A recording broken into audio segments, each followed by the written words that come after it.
my benefactor, my mentor, very energetic, and let me also borrow the word of the MC, very handsome, very hardworking, agile, superlative.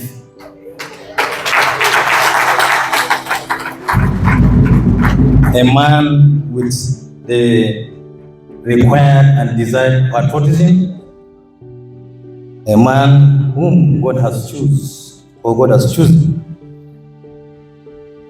to lead the Ministry of Interior, where civil defense, fire service, correctional service, immigration service belongs to. And as a matter of fact, he oversees all our activities. I'd like to recognize you, sir, as my chief host, and thank you for your mentoring.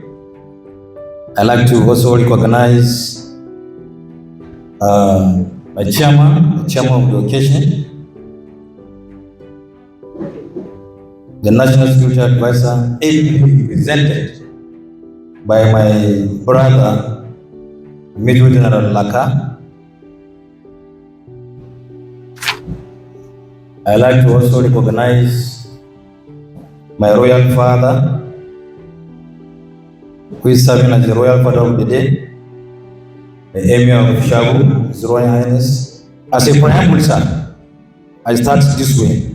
Nigeria has experienced a unique effect from a series of tumultuous global events from the days of slavery, colonialism, independence, struggles, post-colonialism, Cold War, post-Cold War, and globalization to the current era of a post-September 11 global war on terrorism.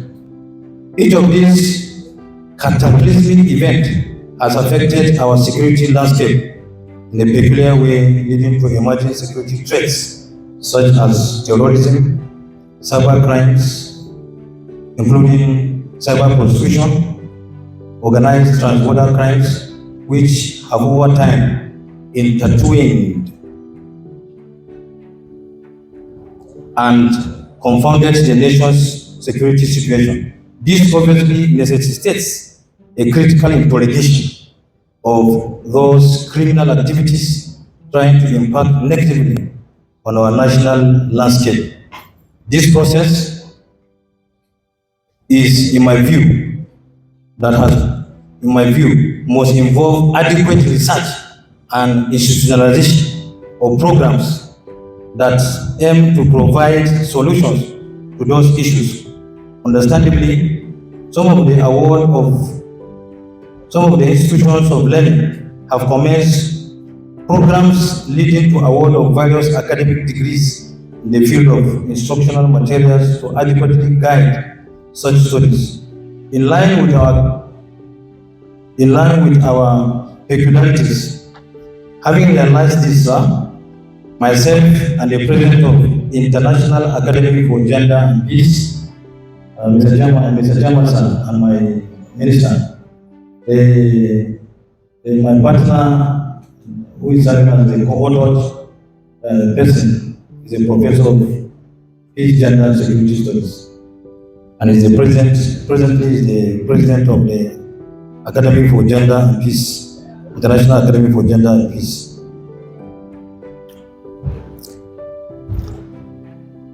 The first phase of this project has resulted in the publication of 12 books, which we shall publicly unveil at this auspicious event. We invite your kind support to enable us to continue with this modest effort of contributing our quota towards national security, national stability, and scholarship in this novel area, as it is germane with a national realities. The first set of 12 books as follows. 1. civil defense and the military under the Geneva Convention. So, the civil defense globally is a member of International Civil Defense Organization, and there is a strategic interaction between the civil defense and the military, and this was situated on the fact that the United Nations Convention of 12th August 1949 provided that when the military is in the forefront, of defending our front lines, our territorial integrity, the civil defense is at their back, trying to give some form of support and rehabilitation and resuscitation to the injured ones, both from the side of the troops and also the victims. And so there is a generic relationship between the military and civil defense. And even if you now come down south to Nigeria, tracing our genealogy, you will have realized that when we started in 1967, we were the ones during the Civil War, when some of us were not born that time. We were the ones giving some form of support and assistance to the military, assisting them, giving them some assistive treatment before they are taken to the proper health care for attention. And that was how we began. And today it's about it's as old as my age. And now, sir, we leverage on that history and antecedent. And that is why most of our trainees is being handled by the military, particularly the Nigerian Army.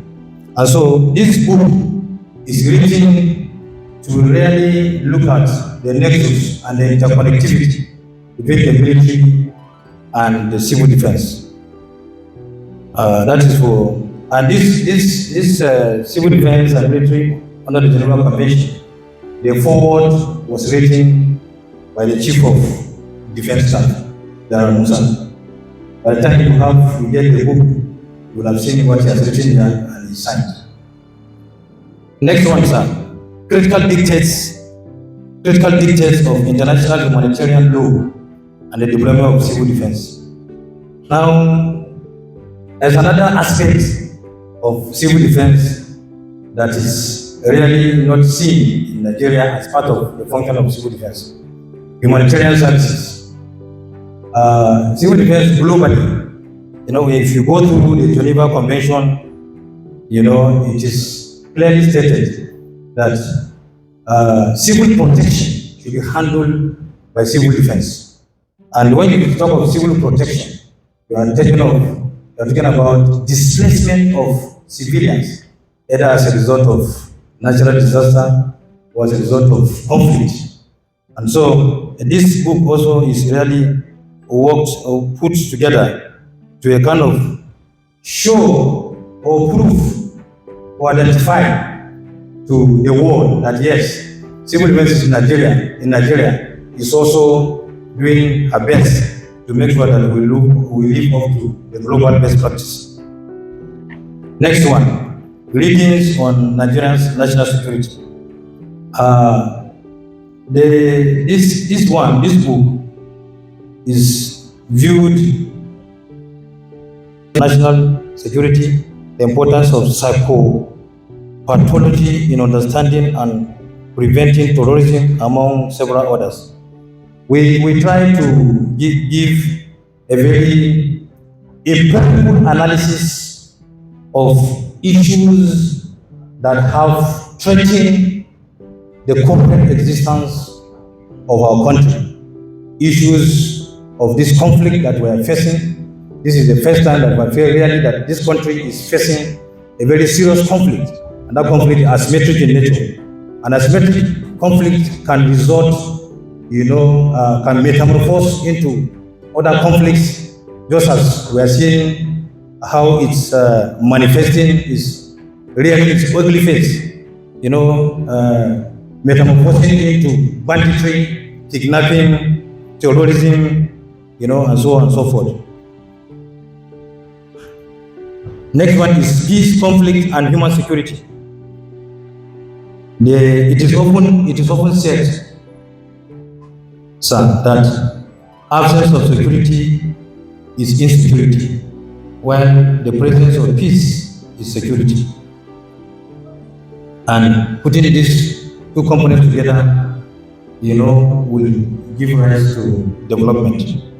There is also a nexus in this book. What we try to provide is to give also an analysis on how peace, conflict, and human security is being built in Nigeria, and what is the contemplation of it. What is the role of peace building, in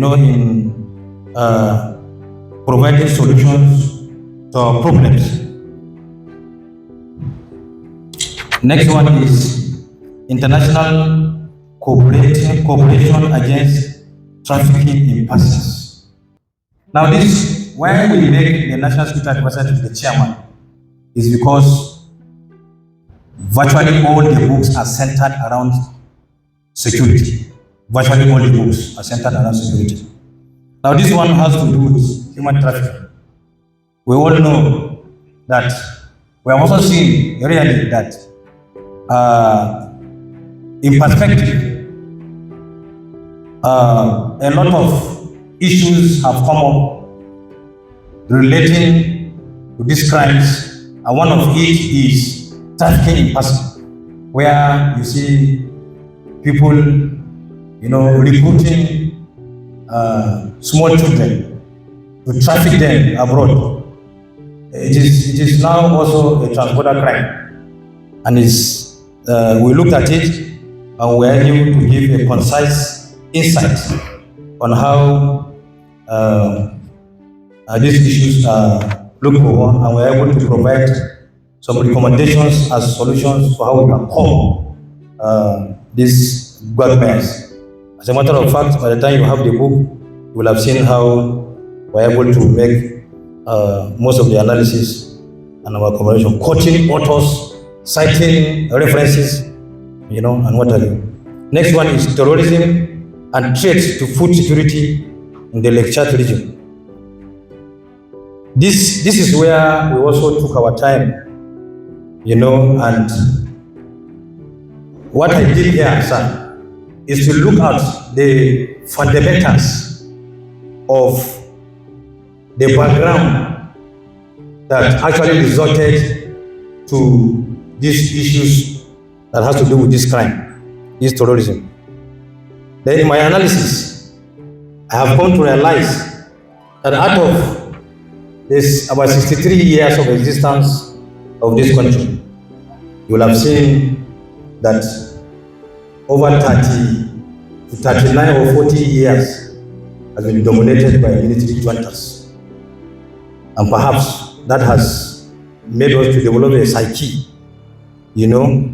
that has created a neoliberal cosmopolitan class of bourgeoisie who present a situation called a bipolar class, where it is the tiny rich and the poor majority that represents what is happening in the society. It is a manifestation of the inheritance and the kind of psychology that we came up from the military rule.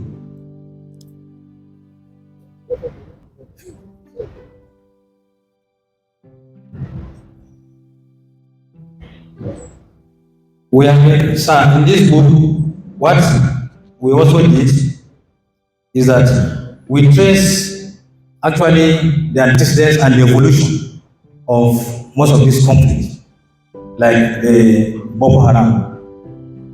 Boko Haram started, sir, when I was a deputy commandant in Yobe. That was in 2007. That is 2006, and then it really manifested in 2007. And we have seen globally by research that asymmetric conflict has held other countries to ransom for decades. Example of it is in Sri Lanka, where the Tamil Tigers had to deal with Sri Lanka for about close to two decades. We have seen that one also really in Nigeria. Really is ugly face. If you count from 2007 to date, you will have seen that it is also being counted towards going to 20 years of this conflict. This is a conflict that if you are not careful with it, it can metamorphose into other conflicts that will be so devastating and can cause debilitating effect on the lives of the citizens. And that is why you can see them transforming into other conflicts, terrorism, kidnapping, banditry, where, and the issue of armed robbery is now a crime that is not seen as lucrative, because kidnapping or hostage taking, when they now see that you have hostage value, you go to the road with your gun, hardly you get anything. So Mr. Chairman, sir, and my mentor, this is what actually I did in this book. And then I also examined, like I said, and interrogated many recommendations given by intellectuals, on the ways and methods or strategies to solve this conflict. I have written it there and gave a concise explanation. Number 7, emerging threats of domestic terrorism, a review of the perspective of the United States.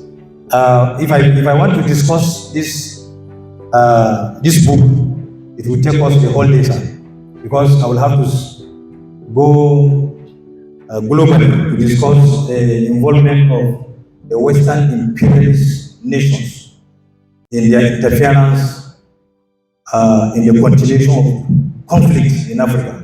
And that one is going to be another lecture. Next one, traditional approach to security management in Nigeria. This one, what we did here, we look at that if the conventional strategies adopted by security agencies and some stakeholders is not working or is not using result, let us also look at our traditional approach. In those days, I remember, sir, when we were children, we visit our friends in the neighboring towns.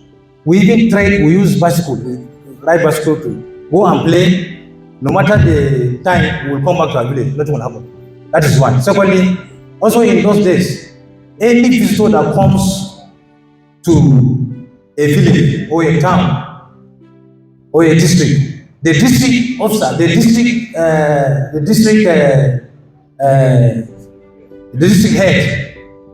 head or the emir must be informed. In fact, we vet ourselves.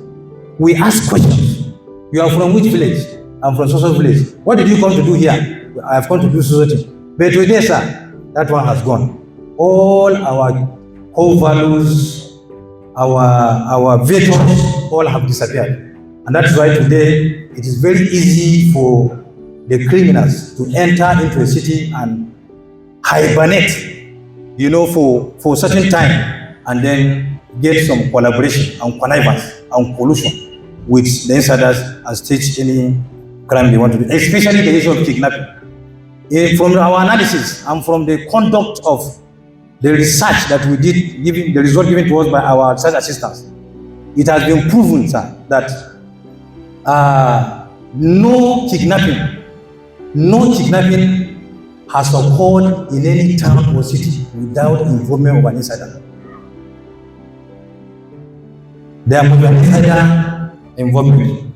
And so we try to look at a traditional approach to security management, and we recommended some strategies based on our empirical result that we have got. Analysis, next one, sir. Analysis of African peace and security architecture. This one, we look at how we look at Africa as a continent, and because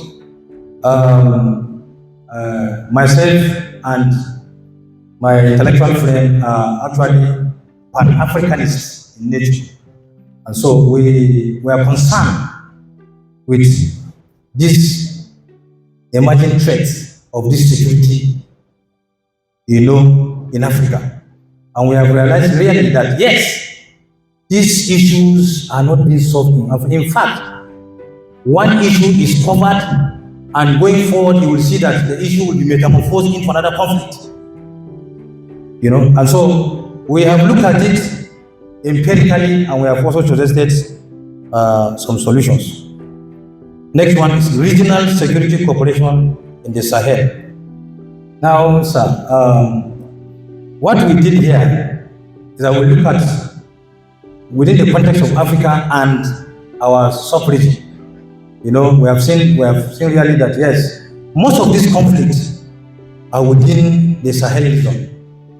And we now felt that there are more to it. So what are the emerging threats, and what are the distinguishing interference in terms of our economic policies that will make us to be dependent on the Western imperialist nations? And so we looked at that, and we gave some recommendations. Combating the rise of ethnic militancy for enhanced national security. What I did here, sir, I looked at militancy vis-a-vis oil theft, and then I look at the correlation, the contemporarity of the nexus between the two wars, and I realized that this one affects mostly the Niger Delta. And I look at the theory of the pipeline. What is the theory of the pipeline? In the Niger Delta, the oil was discovered in Eluebiri in 1953. And when this oil was discovered, the attention of Nigeria now went back to oil, because we know that in the olden days we were into agriculture, and Nigeria was being sustained with agriculture. But when the oil was discovered, attention of Nigeria went back to oil. And then these multinationals that came to actually exploit, and take and then work on these oil resources, they had agreements with these people, very good people, very law-abiding people of the Niger Delta. They had agreements. Yes, this is our own. Yes, it is for Nigeria. We will give it to you, but you will give us something in return. What is that? Give us social amenities. Build roads, build hospitals, build schools for us. Now, after about 5 years to 1 decade, the people came back and asked, where are those roads? Where are those? We have been seeing you bringing barges, vessels, carrying all the things. So we don't know where you're carrying it, whether it is your country or what are you doing with it. Where are those promises and the agreements we have entered into? You say you are going to give us. Sir, they will always tell them it is in the pipeline. It's okay, no problem. So they are still patient. After 2 decades, that's 20 years, in 1973, they went back again. They asked the same question. They still tell them it is in the pipeline. It's okay. So the youth now gathered, and the community are saying, come, my people, please, let's go to that pipeline and find out. They say it is in the pipeline. let's break it and see what is in that pipeline.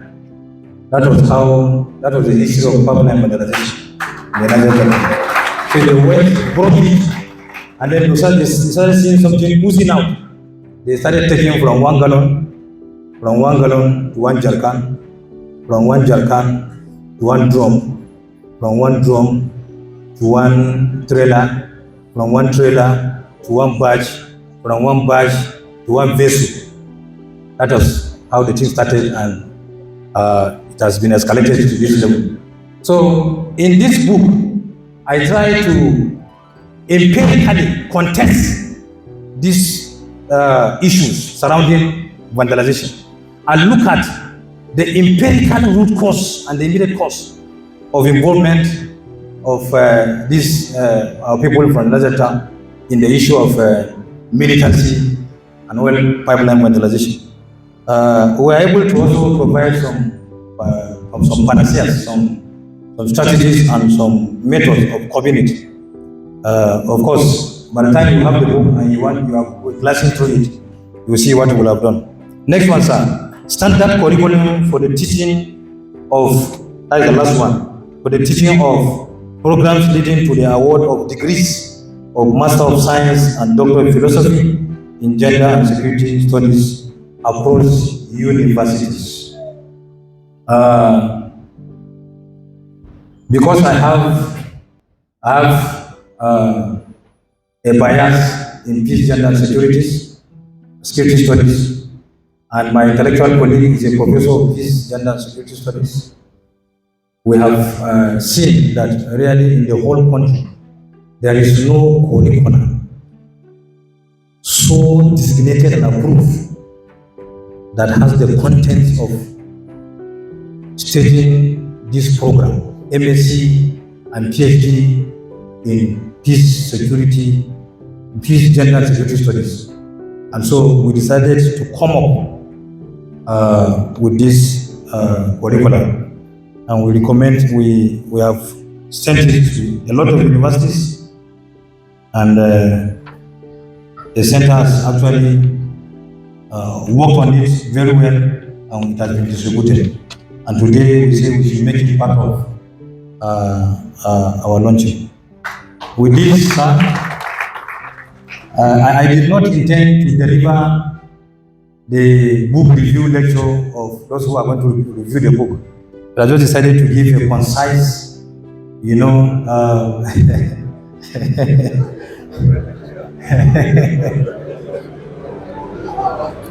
just an overview of what I was able to be doing for 5 years.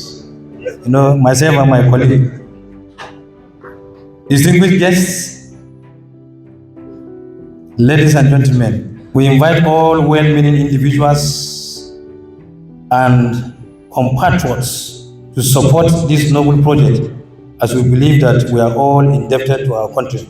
As a researcher and a security expert, let me recall the words of late John F. Kennedy of America in his inaugural address, when he said, "Ask not what your country can do for you, but what you can do for your country."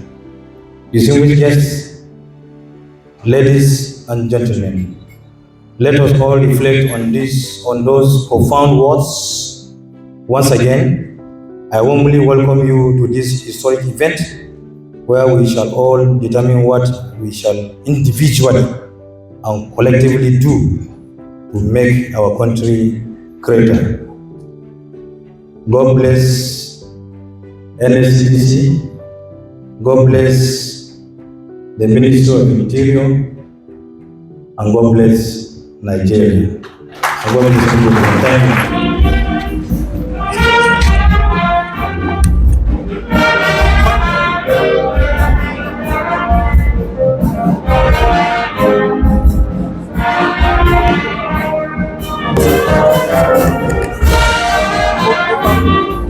you.